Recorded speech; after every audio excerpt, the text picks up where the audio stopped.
जय हिंद साथियों, कैसे हैं सब लोग। दोस्तों आज हम लोग आर्ट ऑफ टीचिंग PYQ का क्लास नंबर 35 करने वाले हैं। तो सभी साथी अंतिम तक बने रहे, क्योंकि दोस्तों आज के क्लास में हम लोग काफी मुख्य प्रश्न को देखेंगे जो आपको सीधे परीक्षा में देखने को मिलेंगे। तो जो भी साथी अभी तक चैनल को सब्सक्राइब नहीं किए हैं, चैनल को सब्सक्राइब कर दे, वीडियो को लाइक कर दे और अपने दोस्तों में शेयर कर दे। तो दोस्तों आइए हम लोग बिना समय गवाए आज की क्लास शुरू करते हैं। तो आइए मेरे साथी, क्वेश्चन नंबर 1 स्क्रीन पर आ चुका है। सभी साथी इस क्वेश्चन को ध्यानपूर्वक पढ़िए और इसका जवाब कमेंट बॉक्स में लिखिए। आइए मेरे साथी क्वेश्चन को देखते हैं। इसमें बोला है लर्निंग विदाउट बर्डन एक समिति की रिपोर्ट है। मेरे साथी क्वेश्चन में कह रहा है कि लर्निंग विदाउट बर्डन एक समिति की रिपोर्ट है। इस समिति के अध्यक्ष थे, बताइए इस समिति के अध्यक्ष का नाम बताना है कि इस समिति के अध्यक्ष कौन थे। तो ऑप्शन नंबर ए में है प्रोफेसर DS कोठारी, बी में है प्रोफेसर यशपाल, सी में है आचार्य राममूर्ति और डी में है डॉक्टर LS मुदालियर। बताइए मेरे साथ इसका सही जवाब क्या होगा।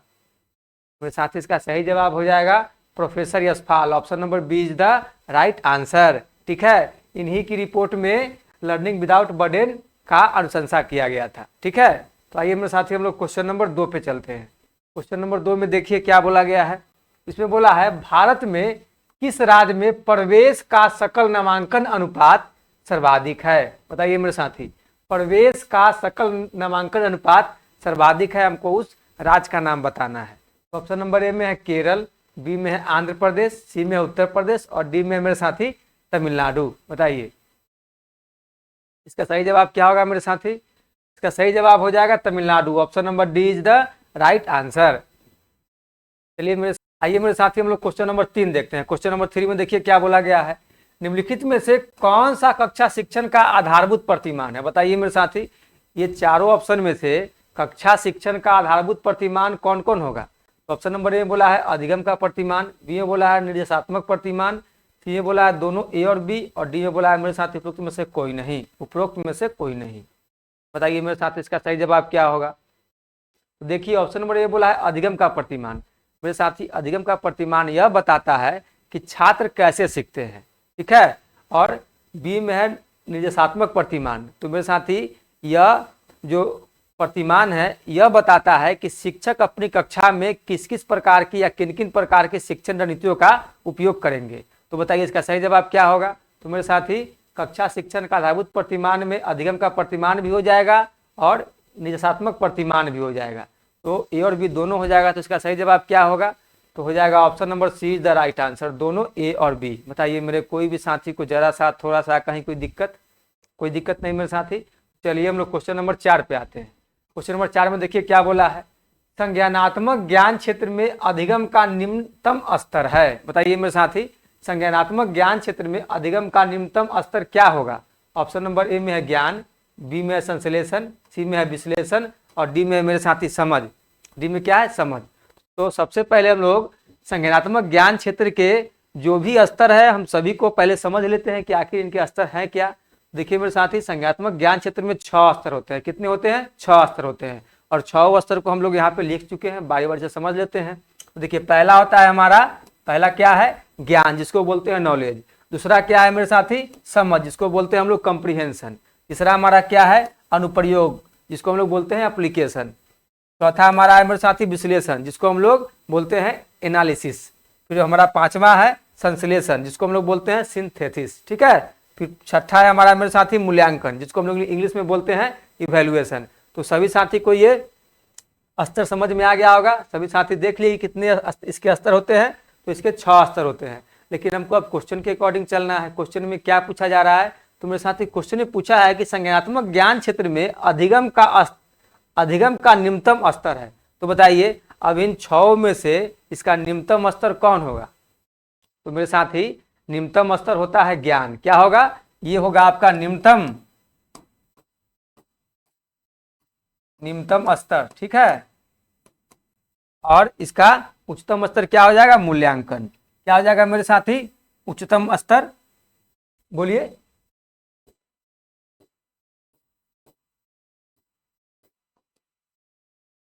उच्चतम स्तर मेरे साथी क्या हो जाएगा, मूल्यांकन। तो अगर क्वेश्चन में हमसे अगर पूछता है मेरे साथी उच्चतम स्तर क्या है तो हम टिक मारते मूल्यांकन में, और निम्नतम स्तर पूछा है तो ज्ञान में। तो बताइए इसका सही जवाब क्या हो जाएगा। ये हो जाएगा मेरे साथी option number A is the right answer, ज्ञान। ठीक है, बताइए, कोई भी साथी को जरा सा थोड़ा सा कहीं भी कोई दिक्कत, तो मेरे साथी आप लोग बेहिचक कमेंट बॉक्स में आप लोग क्वेश्चन नंबर लिख करके मेंशन करिए, ठीक है।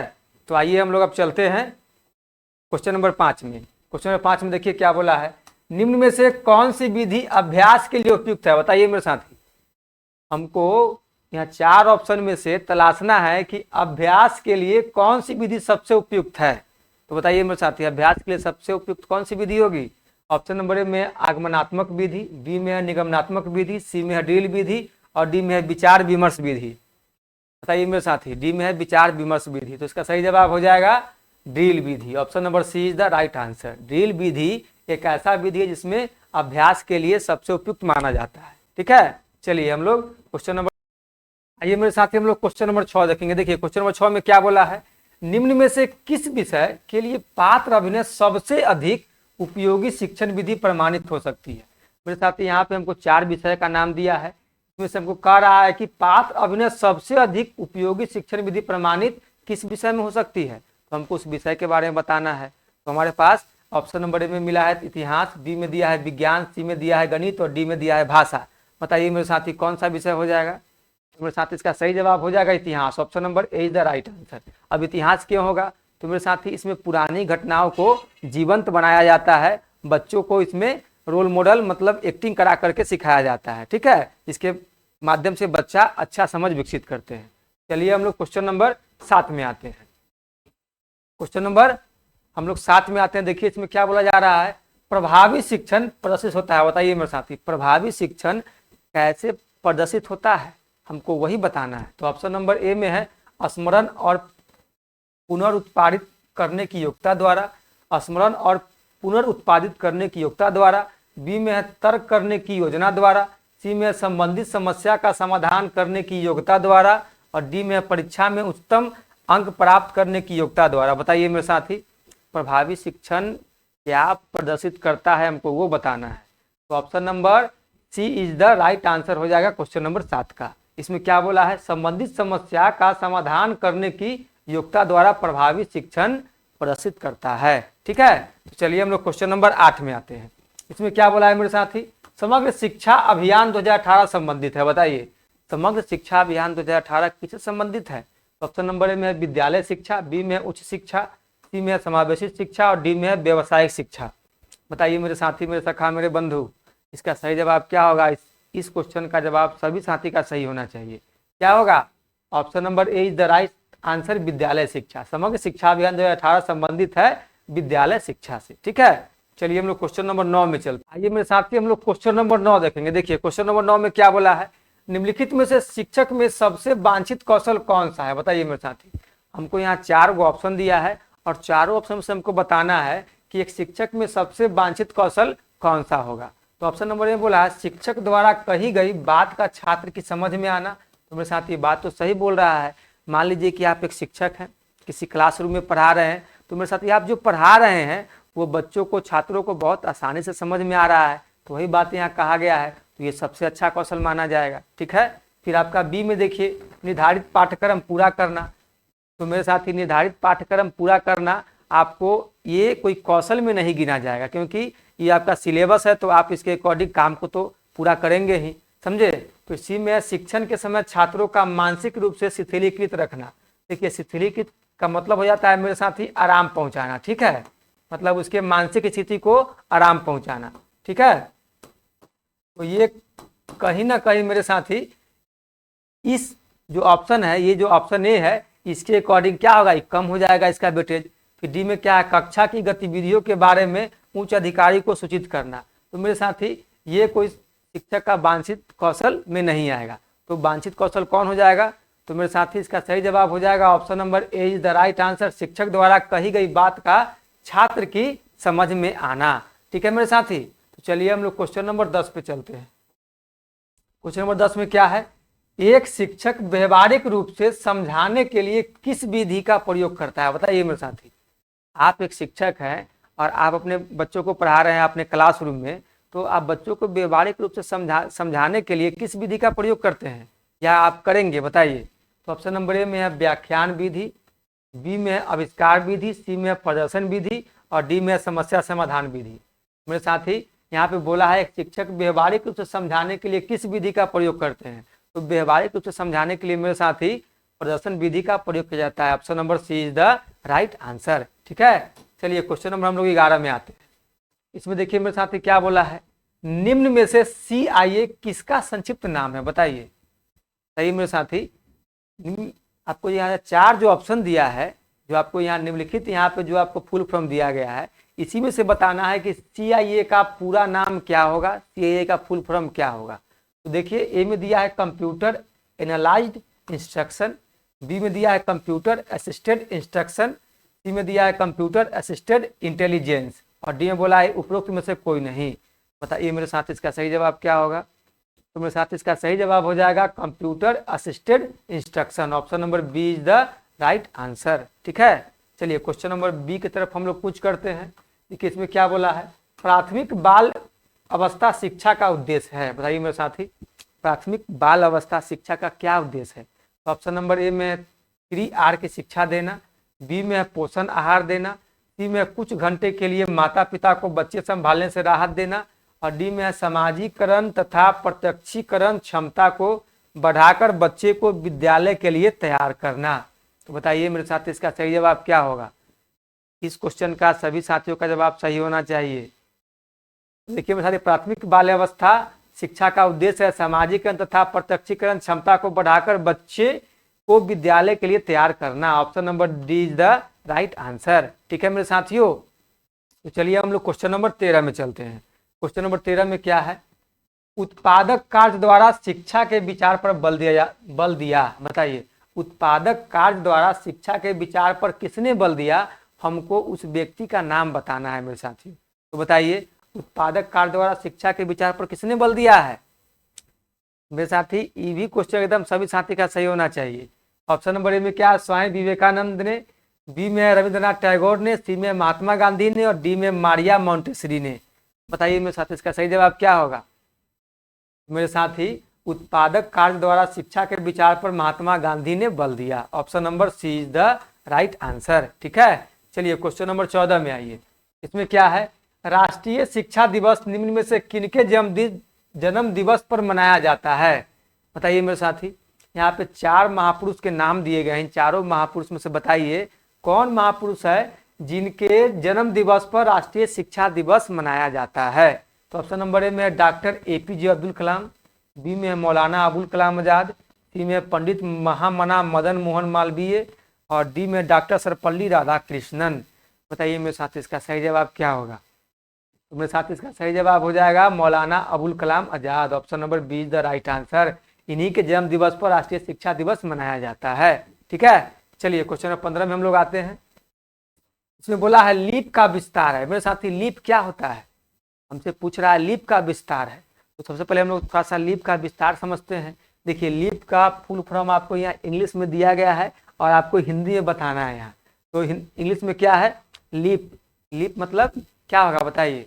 तो मेरे साथ ही आप लोग लीप का कुछ गलत मतलब मत निकालिएगा। लीप मतलब यहाँ होता है एजुकेशन में। ठीक है, तो देखिए एल मतलब होता है लीडरशिप, ई मतलब होता है एजुकेशन एंड, और ए का मतलब होता है मेरे साथी असेसमेंट, और पी का मतलब होता है प्रोग्राम। तो लीप का क्या मतलब हो जाएगा, leadership education and assessment programme. ठीक है मेरे साथी, तो आइए अब हम लोग इसका देख लेते हैं हिंदी वर्जन। अब जो लीप का जो विस्तार हिंदी में दिया है, अब इसका क्या होगा। तो सभी साथी अब अनुमान लगा के इसका आंसर सही टिक करिए मेरे साथी, और कमेंट में आप लोग लिखिए कि इसका सही जवाब क्या होगा। तो लीप का विस्तार देखिए ऑप्शन नंबर ए में दिया है लैंग्वेज एनहेंसमेंट एकेडमिक प्रोग्राम। बताइए ये होगा मेरे साथी, ये तो पहले ही नहीं होगा। फिर बी में दिया है लीडरशिप फॉर एकेडमिक प्रोग्राम, ये भी नहीं होगा। फिर सी में दिया है लर्निंग एंड एजुकेटिंग एकेडमिशियंस, क्या दिया है एकेडमिशियंस प्रोग्राम, तो मेरे साथ ये भी कट जाएगा। फिर डी में दिया है leadership education and assessment programme. बताइए मेरे साथ इसका सही जवाब क्या होगा। तो ये हो जाएगा option number D is the right answer, leadership education and assessment programme. देखिए लिखा हुआ है यहाँ पे leadership education and assessment programme. इसका सही जवाब क्या होगा, option number D is the right answer. चलिए मेरे साथी क्वेश्चन नंबर 16 में आइए। निम्नलिखित में से कौन सा शिक्षण के विभिन्न स्तरों का सही क्रम है। बताइए निम्नलिखित में से कौन सा शिक्षण के विभिन्न स्तरों का सही क्रम है। अब हमको बताना है कि शिक्षण के विभिन्न स्तर का यहाँ पे सही क्रम कौन होगा। तो बताइए मेरे साथी, ऑप्शन नंबर ए में दिया है स्मृति स्तर, बी में बोध स्तर और सी में दिया है चिंतनशील स्तर। बी में है बोध स्तर, स्मृति स्तर और चिंतनशील स्तर, सी में है चिंतनशील स्तर, बोध स्तर और स्मृति स्तर, और डी में मेरे साथी स्मृति स्तर, चिंतनशील स्तर और बोध स्तर। बताइए मेरे साथी, मेरे सखा, मेरे बंधु, मेरे मित्र, मेरे हमदम, इसका सही जवाब क्या होगा। इसका सही जवाब हो जाएगा option number A is the right answer. शिक्षण के विभिन्न स्तर में सबसे पहले होता है स्मृति स्तर, फिर होता है बोध स्तर और फिर होता है चिंतनशील स्तर। इसका सही जवाब option number A is the right answer. चलिए हम लोग क्वेश्चन नंबर 17 की तरफ आते हैं मेरे साथी। इसमें देखिए क्या बोला है, अटल नवाचार मिशन, अटल नवाचार मिशन के तहत अटल टिंकरिंग लैब को निम्न में से किस स्तर पर नवाचार संस्कृति के लिए प्रस्तावित किया गया है। बताइए किस स्तर पर नवाचार संस्कृति के लिए प्रस्तावित किया गया है। तो हमको उस स्तर का नाम बताना है जहाँ पे ऐसे ऐसे नवाचार मिशन या ऐसे ऐसे टिंकरिंग लैब का क्या किया गया, शिलान्यास किया गया, ताकि बाल विकास में बच्चों को काफी सहायता मिले, काफी सहायक साबित हो। तो ऑप्शन नंबर ए में है विद्यालय, बी में है महाविद्यालय, सी में है विश्वविद्यालय और डी में है डीम्ड विश्वविद्यालय। बताइए मेरे साथ इसका सही जवाब क्या होगा। तो मेरे साथी ये किया गया है विद्यालय स्तर पर। हमसे पूछा गया है किस स्तर पर, तो यहाँ पे आ गया विद्यालय स्तर। ठीक है, अब विद्यालय स्तर पर जो मेरे साथी किया गया है, इसमें क्या है, तो इसमें मुख्य चीज पर फोकस किया गया है स्टीम।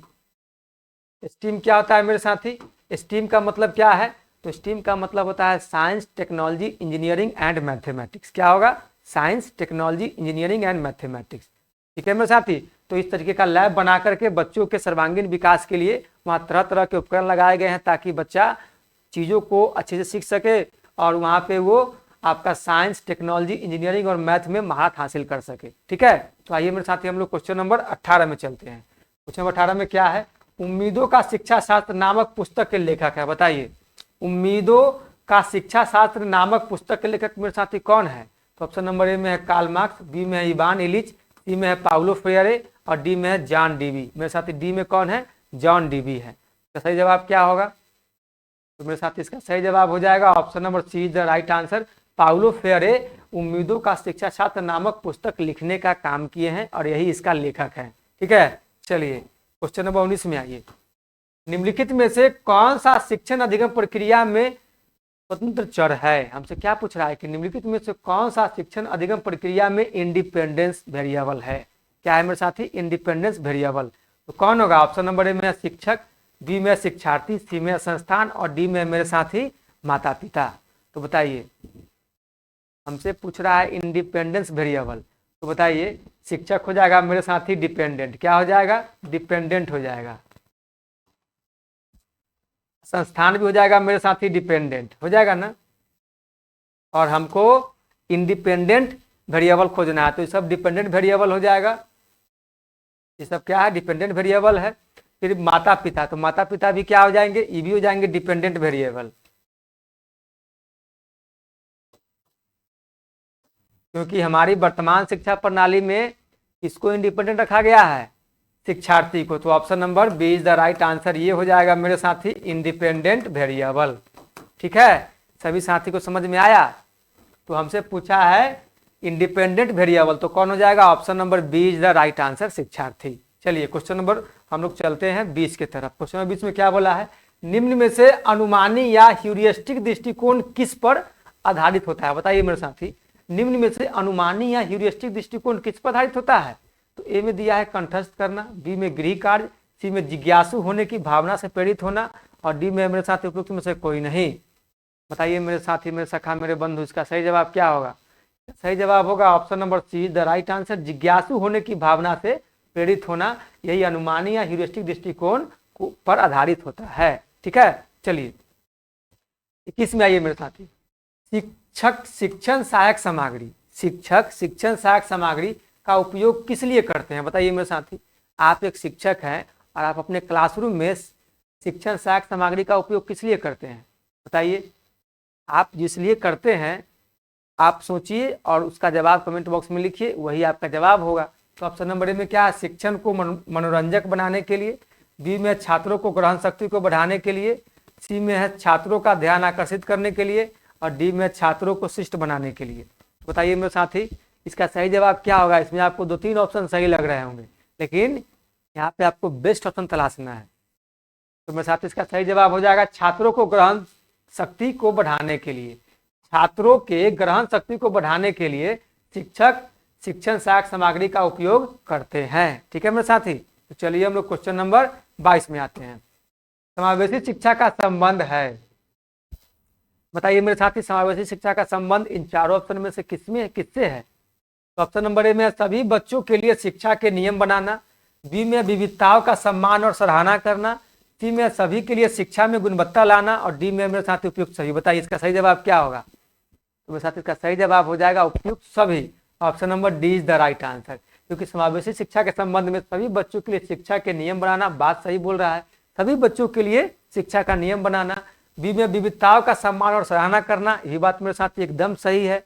ये बोला सभी के लिए शिक्षा में गुणवत्ता लाना, तो मेरे साथ यही बात एकदम सही है। इसका सही जवाब होगा option number D is the right answer.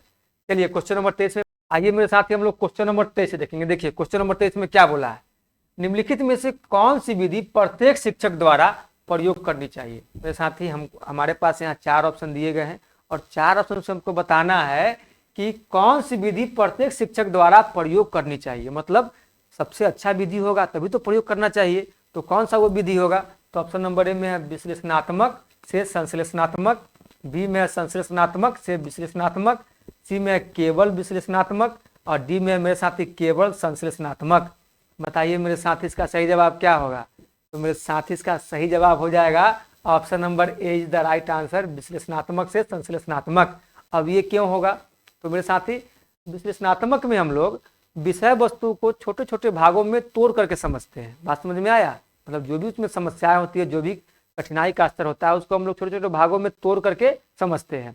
और संश्लेषणात्मक विधि में क्या होता है, जो आप विषय वस्तु को तोड़ तोड़ कर भागों में जो समझे हैं, उसको सभी भाग को एक साथ मिलाकर के जो हम समझ विकसित करते हैं, उसको हम लोग बोलते हैं संश्लेषणात्मक विधि। तो मेरे साथ इसका सही जवाब क्या होगा। Option number A is the right answer. ठीक है, तो चलिए हम लोग क्वेश्चन नंबर 24 की तरफ कुछ करते हैं। इसमें निम्नलिखित में से कौन सा विकल्प शिक्षण कौशल से संबंधित है। बताइए मेरे साथी निम्नलिखित में से कौन सा विकल्प शिक्षण कौशल से संबंधित है। कौन सा विकल्प होगा। ऑप्शन नंबर ए में है श्यामपट्ट लेखन, बी में प्रश्नों का समाधान करना और सी में प्रश्न पूछना और डी में मेरे साथी उपरोक्त सभी। बताइए इसका सही जवाब क्या होगा। तो मेरे साथ इसका सही जवाब हो जाएगा option number D is the right answer, उपरोक्त सभी। इसमें श्यामपट्ट कौशल भी शामिल है, प्रश्नों का समाधान करना भी शामिल है और प्रश्न पूछना भी शामिल है। ठीक है मेरे साथी, तो चलिए हम लोग क्वेश्चन नंबर 25 की तरफ पूछ करते हैं। इसमें बोला है अधिगम का सबसे उपयुक्त अर्थ है। बताइए मेरे साथी अधिगम का सबसे उपयुक्त अर्थ क्या होता है। अधिगम का सबसे उपयुक्त अर्थ क्या होता है। तो ऑप्शन नंबर ए में होता है, दिया है ज्ञान उपदेश, बी में दिया है व्यवहार में अस्थायी परिवर्तन, सी में दिया है व्यक्तिगत सामंजस्य, डी में दिया है कौशल अभिग्रहण। तो हमसे पूछा है अधिगम का सबसे उपयुक्त अर्थ में सबसे बढ़िया अर्थ हमसे पूछा जा रहा है। तो मेरे साथी देखिए कौशल अभिग्रहण भी हो जाएगा, व्यक्तिगत सामंजस्य भी हो जाएगा और ज्ञान उपदेश भी। ये सब क्या है, ये सब मेरे साथी या व्यवहार में अस्थायी परिवर्तन, इन चारों का चारों अधिगम का अर्थ बता रहा है। लेकिन हमको इसका बेस्ट तलाशना है, तो सबसे बेस्ट हो जाएगा व्यवहार में अस्थायी परिवर्तन। Option number B is the right answer. ठीक है मेरे साथी, चलिए आइए मेरे साथी हम लोग क्वेश्चन नंबर 26 देखेंगे। देखिए क्वेश्चन नंबर 26 में क्या बोला है, सभी साथियों को इस क्वेश्चन को ध्यानपूर्वक पढ़ना है। इसमें बोला है समस्यात्मक बालक सामान्यतः वे होते हैं जो। अब बताइए मेरे साथी समस्यात्मक बालक सामान्यतः कैसे होते हैं, हमको बस उसके अकॉर्डिंग ऑप्शन को तलाशना है, इसका सही जवाब तलाशना है। तो बताइए क्या होगा। ऑप्शन नंबर ए में दिया है एक न सुलझने वाली समस्या से जुड़े हो। बताइए मेरे साथी समस्यात्मक बालक का क्या लक्षण हो सकता है, एक न सुलझने वाली समस्या से जुड़े हो। बी में दिया है एक निम्न आनुवंशिकता से जुड़े हो, सी में कमजोर गृह वातावरण से जुड़े हो, डी में ज्यादा रक्षात्मक स्वरूप वाले माता पिता से जुड़े हो। तो बताइए मेरे साथी क्वेश्चन ने पूछा समस्यात्मक बालक सामान्यतः वे होते हैं, मुझे इसकी पहचान बताना है कि आखिर कैसे होते हैं। तो यहाँ दिया है ज्यादा रक्षात्मक स्वरूप वाले माता पिता से जुड़े हो। तो मेरे साथ ये समस्यात्मक बालक का कहाँ शो कर रहा है कि कमजोर गृह वातावरण जुड़े हो। इसमें समस्यात्मक बालक से क्या लेना देना है कि वो कमजोर वातावरण से जुड़ा हुआ है या मजबूत वातावरण से जुड़ा हुआ है। फिर एक निम्न आनुवंशिकता से जुड़े हो, तो मेरे साथ ही निम्न आनुवंशिकता से जुड़ल है या बहुत मजबूत आनुवंशिकता से जुड़ा हुआ है। इसका भी समस्यात्मक बालक में क्या कोई पहचान है क्या? कोई इसका वैल्यू आ रहा है? कोई इसका मतलब निकल रहा है? नहीं निकल रहा है। तो फिर हमको क्या ऑप्शन मिल रहा है? इसका मिल रहा है option number A is the right answer. समस्यात्मक बालक सामान्यतः एक न सुलझने वाली समस्या से जुड़े हो। बात समझे कि नहीं? तो इसका क्वेश्चन नंबर 26 का सबसे बेस्ट ऑप्शन जाएगा option number A is the right answer. चलिए क्वेश्चन नंबर 27 में आते हैं। में निम्न में से अधिगम प्रक्रिया में व्यक्तिगत मतभेद को कम से कम महत्व दिया जाता है। बताइए मेरे साथी, क्वेश्चन नंबर 27 में बोला जा रहा है कि निम्न में से अधिगम प्रक्रिया में व्यक्तिगत मतभेद को कम से कम महत्व दिया जाता है, उसके बारे में हमको बताना है। इन चारों ऑप्शन में से कौन होगा? तो ऑप्शन नंबर ए में दिया है प्रकृतिवाद, बी में दिया है यथार्थवाद, सी में दिया है आदर्शवाद और डी में दिया है मेरे साथी व्यवहारवाद। तो बताइए इन चारों में से किसमें व्यक्तिगत विभिन्नता को कम से कम महत्व देने का काम किया गया है या कम से कम महत्व दिया जाता है? बताइए मेरे साथी। तो ऑप्शन नंबर ए में है प्रकृतिवाद, बी में यथार्थवाद, सी में आदर्शवाद और डी में है व्यवहारवाद। बताइए इसका सही जवाब क्या होगा? तो मेरे साथी देखिए, प्रकृतिवाद, यथार्थवाद और व्यवहारवाद, ये तीनों में ना व्यक्तिगत मतभेद को महत्व दिया जाता है और सबसे कम से कम महत्व दिया गया है आदर्शवाद में। Option number C is the right answer. तो क्वेश्चन नंबर 27 के according option number C is the right answer हो जाएगा। चलिए मेरे साथी हम लोग क्वेश्चन नंबर 28 में आते हैं। इसमें क्या बोला है? विद्यालय में शारीरिक शिक्षा का प्राथमिक उद्देश्य है। बताइए मेरे साथी, विद्यालय में शारीरिक शिक्षा का प्राथमिक उद्देश्य क्या है? ऑप्शन नंबर ए में है बालकों को विश्वविद्यालय में प्रवेश करने से पूर्व उत्तम खिलाड़ी का निर्माण करना, बी में बालकों में शारीरिक तंदुरुस्ती का उन्नयन करना, सी में छात्रों को शैक्षिक दुरूहता से मुक्ति प्रदान करना, डी में छात्रों की शारीरिक क्रियाशीलता में वृद्धि करना। बताइए मेरे साथ इसका सही जवाब क्या होगा? तो मेरे साथ इसका सही जवाब हो जाएगा option number B is the right answer, बालकों में शारीरिक तंदुरुस्ती का उन्नयन करना। तो क्वेश्चन नंबर 28 का option number B is the right answer. चलिए मेरे साथी क्वेश्चन नंबर 29 में हम लोग आते हैं। देखिए इसमें क्या बोला है? एक शिक्षक के लिए छात्र की बुद्धि लब्धि की उपयोगिता है। बताइए मेरे साथी, एक शिक्षक के लिए छात्र की बुद्धि लब्धि की उपयोगिता है। अब एक शिक्षक के लिए छात्र की बुद्धि लब्धि की क्या उपयोगिता होगी? तो ऑप्शन नंबर ए में छात्र की उन्नति करने में, बी में छात्र से शैक्षिक प्रत्याशा का मूल्यांकन करने में, सी में छात्रों की ग्रेड प्रतिस्थापन में और डी में पाठ्यक्रम के प्रकरणों का सुनिश्चित करने में। तो मेरे साथ इसका सही जवाब क्या होगा? तो इसका सही जवाब हो जाएगा छात्र की उन्नति करने में। Option number A is the right answer. ठीक है मेरे साथी। चलिए हम लोग क्वेश्चन नंबर 30 में आते हैं। देखिए क्वेश्चन नंबर 30 में क्या बोला है? ऐसे बुद्धि परीक्षण जिसमें भाषा का प्रयोग किया जाता है। यहाँ पे क्या बोल रहा है? ऐसे बुद्धि परीक्षण जिसमें भाषा का प्रयोग किया जाता है किस नाम से जाना जाता है? बताइए मेरे साथी, जिसमें भाषा का प्रयोग किया जाता है ऐसे बुद्धि परीक्षण किस नाम से जाना जाता है? इसका नाम बताना है। सभी साथी कमेंट में लिखिए। ऑप्शन नंबर ए में निष्पादन बुद्धि परीक्षण के नाम से, बी में शाब्दिक बुद्धि परीक्षण के नाम से, सी में प्रक्षेपी परीक्षण के नाम से और डी में उपयुक्त में से कोई नहीं। तो मेरे साथ इसका सही जवाब क्या होगा? इसका सही जवाब हो जाएगा शाब्दिक बुद्धि परीक्षण के नाम से। Option number B is the right answer. ठीक है मेरे साथियों, तो बताइए आप सभी साथियों को आज का क्लास कैसा लगा? सभी साथी कमेंट में अपना रिव्यू दीजिए। मुझे पूरा विश्वास है, उम्मीद है कि हमारे सभी साथियों को आज का क्लास पसंद आया होगा। तो सभी साथी चैनल को सब्सक्राइब कर दीजिए, वीडियो को लाइक कर दीजिए और अपने दोस्तों में शेयर कर दीजिए। उससे पहले सभी साथी कमेंट में बताइए कि सभी साथियों का 30 में कितना मार्क्स आ रहा है। ठीक है मेरे साथी, तो हम लोग फिर मिलेंगे नेक्स्ट क्लास में नए नए क्वेश्चन, नए नए टॉपिक के साथ। तो आज के लिए इतना ही। धन्यवाद। जय हिंद।